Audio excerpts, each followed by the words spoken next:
ሰላም ጤና ይስጥልኝ የቻናል ቤተሰቦች እንኳን ወደዚህ ቻናል በሰላም መጣችሁ።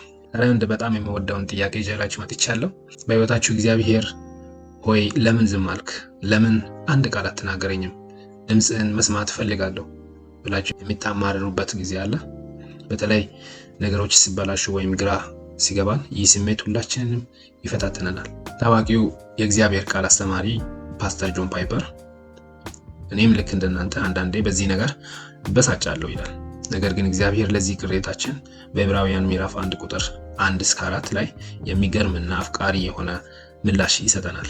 ዛሬ ፓስተር ጆን ፓይፐር ይህንን ጥቅስ መሰረት አድርጎ ያስተማረውን ድንቅ ትምህርት በአጭሩና በግልጽ ላካፍላችሁ ወደድኩ። እስከ መጨረሻው አብራችሁ ቆዩ።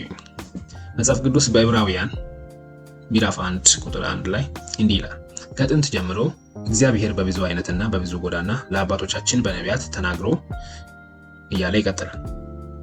ጆን ፓይፐር ከዚህ ጥቅስ 3 ታላላቅ እውነታዎችን እንድንመለከት ያሳስበናል። አንደኛ፣ እግዚአብሔር ተናጋሪ አምላክ ነው። እግዚአብሔር ዝምተኛ፣ ከሰው የሚሸሽ ወይም የማይግባባ አምላክ አይደለም። ወደኛ መጥቶ ራሱን የሚያስታውቅና የሚናገር አምላክ ነው። በአጽናፈ ዓለም ውስጥ ትልቁና አስደናቂው እውነታ እግዚአብሔር መናገሩ ነው። ሁለተኛ፣ የተናገረው በነቢያት በኩል ነው። እግዚአብሔር ቃሉን በሰማይ ላይ በትልቁ አልጻፈውም ወይም ከተራራ ላይ ቆሞ ለሁሉም በከፍተኛ ድምፅ አልጮኸም። መደበኛ አሰራሩ ነቢያትን መርጦ በእነሱ ላይ መንፈሱን አፍስሶ ለሕዝቡ በተዘዋዋሪ መናገር ነበር። ስለዚህ ለምን በቀጥታ ለእኔ ድምፅ አታሰማኝም ብለን ከምንቆጣ እግዚአብሔር የመረጠውን ይህንን መንገድ ማክበር አለብን። ሶስተኛ፣ በብዙ መንገድና በብዙ ክፍል ተናግሯል። እግዚአብሔር ሁላችንም የተለያየን መሆናችንን ያውቃል። አንዱን የመጽሐፍ ቅዱስ ክፍል ካልተረዳን በሌላው እንዲገባን አድርጎታል። በኦሪት ዘሌዋውያን ሕግጋት ያልገባን ነገር ካለ በዮናስ ታሪክ፣ በመዝሙር ዳዊት ውበት ወይም በኢዮብ መከራ ውስጥ እንድንረዳው አድርጓል።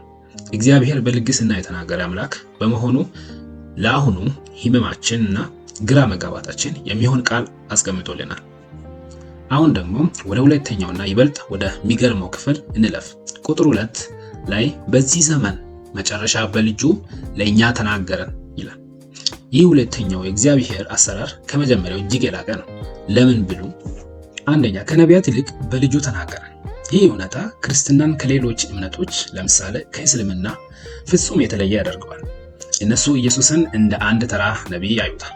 መጽሐፍ ቅዱስ ግን ኢየሱስ ከነቢይ በላይ የእግዚአብሔር ልጅ እንደሆነ ይናገረናል። እርሱ የእግዚአብሔር ክብር አንጸባራቂና የባህሪው ትክክለኛ ምሳሌ አምላክ ነው።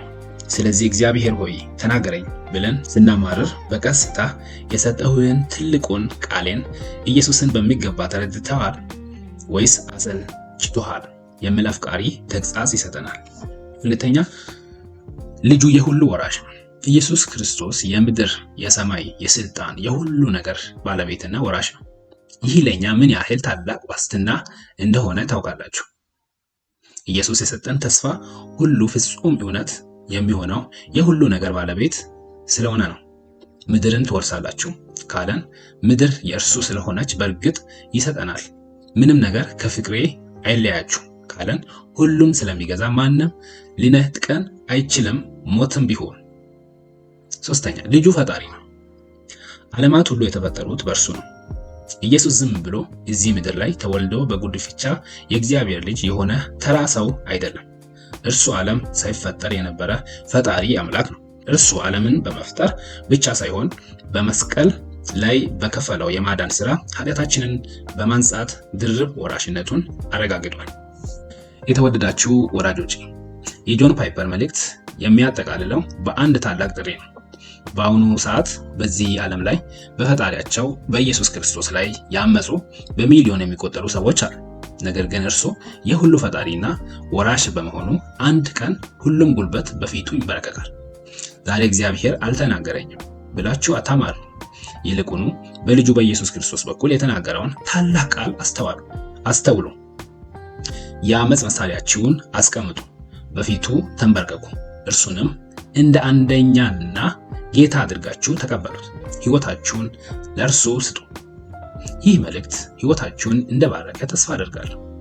ቪዲዮ ከተመቻችሁ ላይክ ማድረጋችሁን እና ለሌሎችም እንዲደርስ ሼር ማድረጋችሁን እንዳትረሱ። ለቻናሉ አዲስ ከሆናችሁ ደግሞ እንደዚህ ያሉ መንፈሳዊ ይዘቶችን ለማግኘት ሰብስክራይብ እያደረጋችሁ የቤተሰባችን አባል። በሚቀጥለው ቪዲዮ እስከምንገናኝ እግዚአብሔር በሰላም ያቆየን። ቻው።